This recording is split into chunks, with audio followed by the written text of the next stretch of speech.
Good morning. My name is Lily Mirza, and today I have the pleasure of introducing Mary Porter Feild. Mary Porter and I were in the same AP chemistry class last year.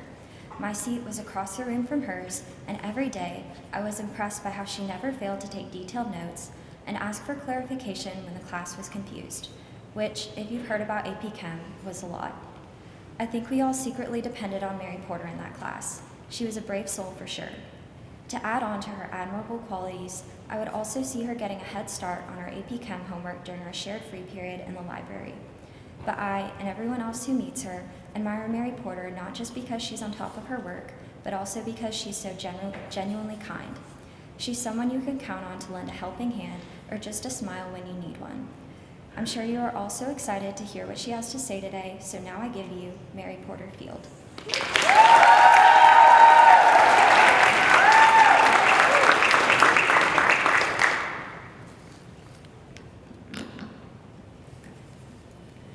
I was sitting with my dad and brother at a coffee shop over the break, brainstorming ideas for my speech.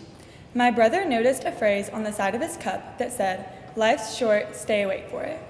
While this phrase wasn't necessarily meant to be taken literally, I quickly realized this is the message I wanted my speech to be about. If you know anything about me, you know I like to stay busy and love to plan everything down to the last detail. This being said, it is often difficult for me to stay present and sometimes causes me to become oblivious to what is happening around me. Over the break, my family went to a church service on Christmas Eve. During the candlelighting portion of the service, the entire church was dark aside from the light of the candles. While this might not seem any different than any other service, it was for me because it genuinely was one of the only times in months that I had been completely still and not worried or mentally planning the next task I had to complete. Over the rest of the break, I spent a lot of time with my brother. As I got close with him this past week, I came to the realization that my friends are all incredibly close with their siblings and spend time with them daily. I thought it was normal that I didn't make time for my brother, like my friends do with their siblings.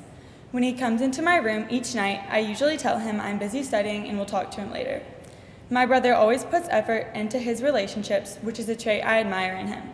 This is something I would like to practice more of in my own life.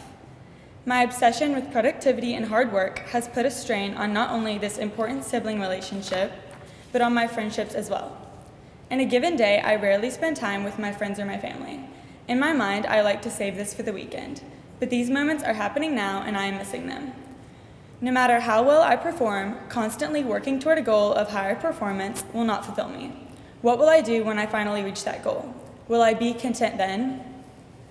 I have realized that happiness is not dependent on how well I perform, but by the people around me and the relationships I have made.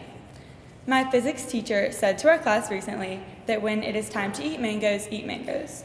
To me, this means that when it is time to do work, focus on that, but when it is time to talk to your brother when he gets home from practice, that's okay too. Try not to feel guilty about the time you spend away from work, and remember to still be a kid even as you get older. I wish it didn't take me this long to learn that the relationships in my life are just as important as accomplishing my goals, and that I do not have to sacrifice one to have the other. The hours I made excuses for not spending time with my family or my friends, I cannot get back, but what I can do is try to make more of an effort now to be present. To the juniors, class of 2026, please don't forget that while yes, school and responsibilities are important, the memories you make with the people around you are the ones you will not forget, so make them good. Do everything even if it scares you. Take every opportunity to spend time with the people you love. And to my class of 2025, remember that life is short, so we need to stay awake for it. Thank you.